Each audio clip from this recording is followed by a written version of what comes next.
برادران عزیز، پیش از آن که به سوال و جواب گذاریم، من یک همراهی همین تیمی وطندار چند پیشنهاد دارم. نامش است 10 قدم اول، 10 گام اول. یعنی میخوام اینا با دقت گوش کنید و بعدا با همراهی همدیگر اینا مصلحت کنید، مشورت کنید، چون که میگویند عقلها یاری دهد، بعد و عمل سر کنید. یکم، ترکیب فهرست سیاه از نام و نسب نزدیکان، خویشاوندها و همدستان امام علی رحمانو همراه با آدرس، محل کار، مالکیت و غیره. یعنی چی؟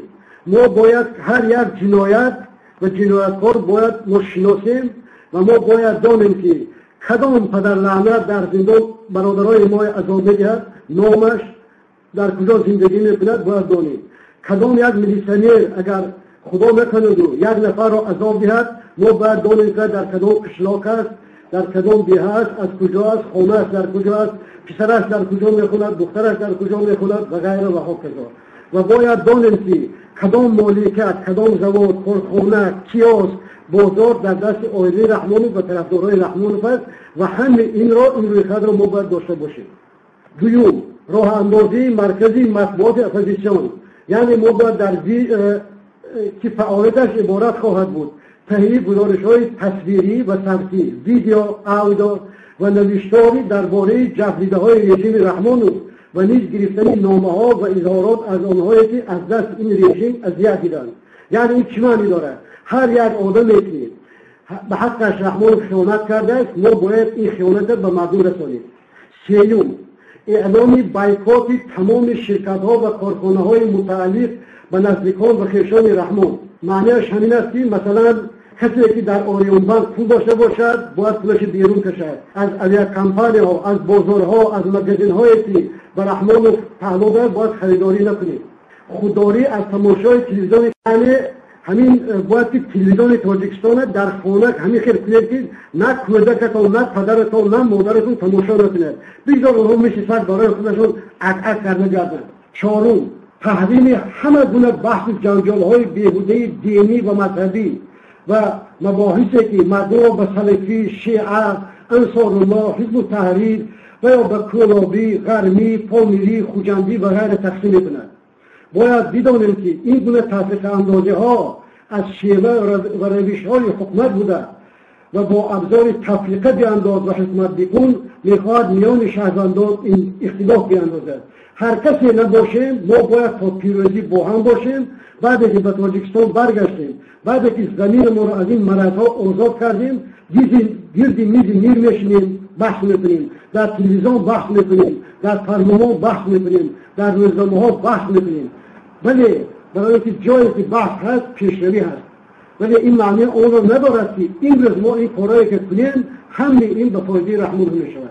پنجم، بر هر شهروندی با شرف و با ناموس تاجیک واجب است که در امر بیداری ملت سهم خدا بگذارد، اگر چه کار کوچکی باشد. مثلا مثل ایجاب و پهن کردن ورقه ها، لیستافکا، شبنامه ها و غیره در تمام نقاط و مناطق تاجیکستان. همچنین پهن کردن شعارهای بیدارساز از طریق پیامدها، SMS ها. برای مثال، همین شما تلفن دارید، همین شما با تلفن موبیل با خویش تباراتون گرد می‌زنید، شعارهای ما به اونا فرستانید، اندیشه های ما به اونا فرستانید. یا که مثلا شفا برای دو جمله نویسید، در خانه همسایتون در پشتش پرتایید، در دیوارها نویسید، صورتهای رحمان رو ببینید، بناش ناز توف کنید، در رانید، یا که در پایینش نویسید که ما تو را کشیدگی باید تو نیت شوید. برای مثال. ششم، جهت بیخطری و امنیت فعالان. هر کس باید گروه های کوچکی 3-5 نفری سازمان بده. تأکید میکنم 3 یا 5 نفر تا روز معین، یعنی چست ایکس، و هر کس با گروه خودش کار کنه و همین مثل زنجیر هر کس در اطراف خود با 3 نفری و 5 نفری دیگر جمع می‌شود.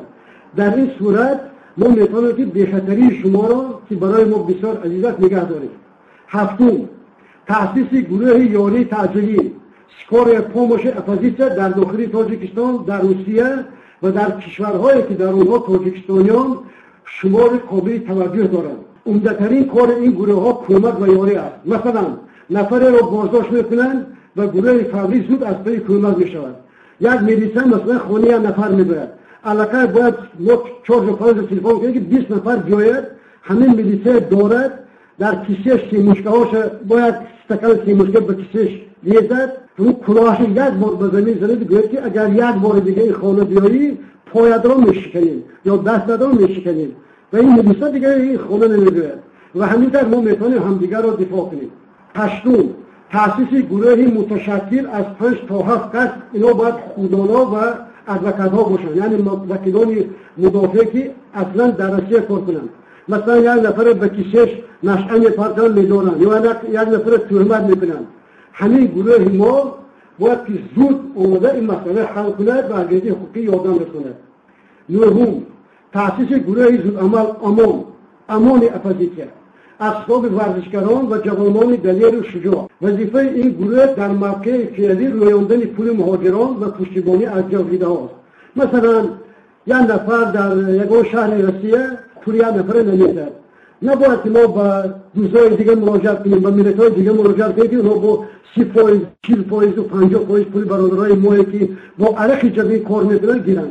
ما باید همین یک گروه داشته باشیم و این گروه باید که تلفنش در دست مردم باشد و رود این مسئله ها حل کند. من باوری دارم که چنین جوانان در مسئله هستند.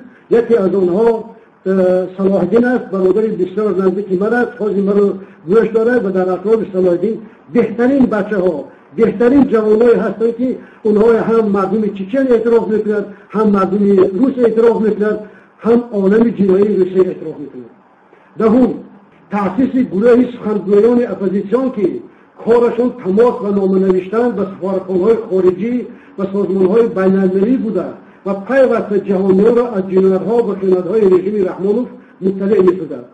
همین گروه ما باید که در روزنامه‌ها برآمد کند، در تلویزیون‌ها برآمد کند، به سفارتخانه‌ها رود، به تشکیلات‌های بین‌الخلقی از قبیل هیومن رایتس واچ، میگذارد امنیستی، کراسنی کریست و دیگر رفته این مسئله‌های ما بین‌الخلقی کنیم، پوششی اخباراتی دهیم. برای مثال یادتان باشد چند سال پیش یک کارمند BBC این عضو حزب تحریر بود تهمت کردند. وقتی که جامعه جهانی ما همه به پا خیستیم این برادر رو از حبس آزاد کردند. یا مثلا چند روز پیش الکساندر صادقوف یک عالم پاک داشتند با عیب جاسوسی. وقتی که دنیا به پا خیست، وقتی که تاجیکستان به پا خیست، وقتی که جامعه بین‌الخلقی به پا خیست، مجبور شدند که الکساندر صادق رو آزاد کنند. این مثال ها یگانه نیست. شهروندان عزیز تاجیکستان، برادران و خواهران عزیز، رژیم خوناشام رحمان روی به پایان است و اگر ایده هنوز در شک و تردید و بی‌تفاوتی خویش ادامه بدهد این کار آنهاست، ولی باید بدانید که ما دیگر دستبردار نیستیم. من همه شما را دعوت میکنم که این چیزها را با هم محاکمه کنیم در فیسبوک، در ادنکلاسنیکی، با راه‌های دیگر و برای یک تاجیکستان آزاد، دموکراتی و پیشرفته و عدالت پیشه مبارزه بریم. و من میخواهم که از بس که ما مراتور یعنی به تنقید همدیگر مراتور اعلان کردیم، همدیگر را تنقید نمیکنیم، من میخواهم از فرصت استفاده برده و محسن کبیری رئیس حزب نهضت اسلام تاجیکستان و رحمت الله ظاهرو رئیس حزب سوسیال دموکراسی تاجیکستان که برادران ما هستند، هم پیمان و همدلان ما هستند، مراجعت کنند که از اشتراک در انتخابات پارلمانی دست کشند. برای چی؟ برای اون که ما دیدیم که تا رحمانوف هست انتخابات مسخره است، تا رحمانوف هست انتخابات مسخره بازی است. ما دیدیم در انتخابات پرزیدنتی اگر این دفعه هم حزب نهضت و حزب سوسیال دموکرات در انتخابات اشتراک کنند این به فایده رحمانوف می شود. چرا؟ رحمانوف با همین راه به خودش یک لباسی لگیتیمی می پوشد، یعنی باز نشان میده که در تاجیکستان انتخابات هست. اینوان من خواهش میکنم که اگر دیگزار به شما 2 جا دهند، 4 جا، 10 جا دهند هم از این انتخابات دست کشید.